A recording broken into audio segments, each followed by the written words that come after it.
Now students, we will do the question number 7 of exercise 20A. So the question number 7 is a motorcyclist driving at 55 km per hour taken 30 minutes to arrive at his friend's house. एक motorcyclist drive करता है जो उसकी motorcycle की speed है 55 kilometre per our की और वो 30 मिनट्स लेता है अपने फ्रेंड्स के घर पहुंचने में अपने घर से. So how far is his friends house. तो कितना दूर है उसका खुद का घर अपने फ्रेंड के घर से. तो यहाँ स्टूडेंट्स हमें स्पीड दी है मोटरसाइकिल की 55 किलोमीटर पर आवर और टाइम दिया है 30 मिनट्स. क्योंकि यहाँ 30 मिनट्स में दिया है तो हम इसको आवर में कन्वर्ट करेंगे. We know very well 60 minutes equals to 1 our.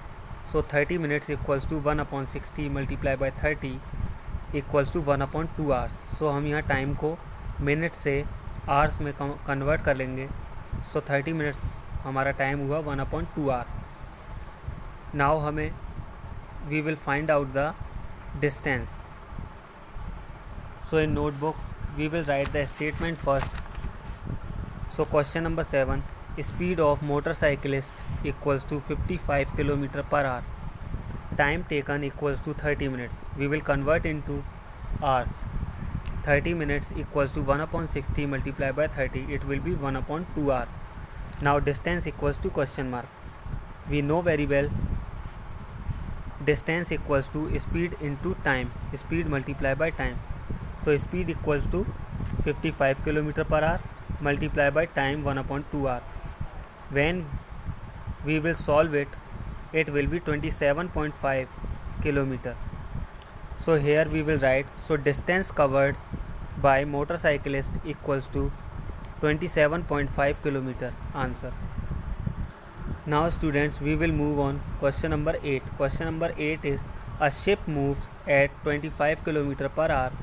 एक शिप मूव करता है 25 किलोमीटर पर आवर की स्पीड से. सो उसकी स्पीड हो गई 25 kilometre per hour. How much time will it take to cover a distance of 225 kilometre. So वो कितना टाइम लेगा 225 किलोमीटर डिस्टेंस को कवर करने के लिए. सो यहाँ स्टूडेंट्स हमें शिप की स्पीड दी है, डिस्टेंस दिया है, हमें टाइम निकालना है. So in notebook we will write statement first. So the statement of question number 8 is speed of ship equals to 25 km per hour. Distance covered by ship equals to 225 km. Now we will write time taken by ship equals to question mark. We know very well time equals to distance upon speed. हमें time निकालने के लिए distance में speed से divide करना होता है. सो 225 kilometre upon 25 kilometre per our. Now when we divided 225 by 25, it will be 9 hour.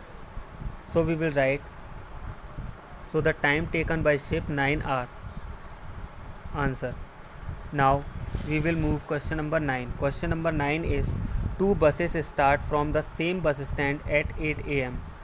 Student, दो बस स्टार्ट होती हैं बस स्टैंड से 8 AM पर. दोनों स्टार्ट होती हैं 8 AM पे दोनों. One travel eight 40 kilometre per our. उनमें से एक बस जो है वो 40 किलोमीटर पर आवर की स्पीड से जाती है and the other at 50 kilometre per our. और दूसरी बस 50 किलोमीटर पर आवर की स्पीड से जाती है. द सेकंड बस reach the next stop at 10 AM. जो सेकंड बस है जो 50 किलोमीटर पर आवर की स्पीड से जा रही है वो अपने नेक्स्ट स्टॉप पे पहुंचती है 10 AM पे, यानी 2 आवर में. यानी टाइम उसका सेकंड बस का टाइम है 2 hour. How much later will the first bus arrive. अब हमें बताना है कि फ़र्स्ट बस उससे कितनी देर बाद पहुंचेगी.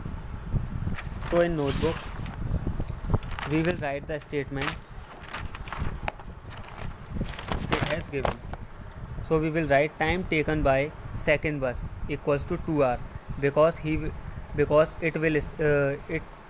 it has start at 8 AM and the reach at next stop at 10 AM. So the time of second bus equals to 2 hours. Speed of second bus equals to 50 km per hour as given.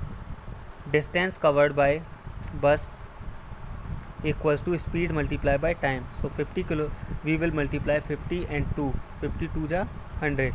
So the distance covered by second bus equals to 100 kilometer, same as for bus first bus. Now distance of first bus equals to 100 kilometer, speed of first bus equals to 40 kilometer per hour. So time taken by first bus equals to distance upon speed, 100 upon 40. So when we divided 100 by 40, it will be 2.5 hours. So student, first bus reached at 2.5 hours and second bus reached 2 hours in 2 hours. So second bus हमारी 30 minutes late पहुंचती है next stop पे. So we will write here, so first bus arrived later than second bus equals to 30 minute answer. I hope you will be understand well. The question is completed and the exercise and the chapter also be completed. You will do this exercise and this chapter in your notebook very fairly and cleanly, and you will revise also this chapter. Thank you.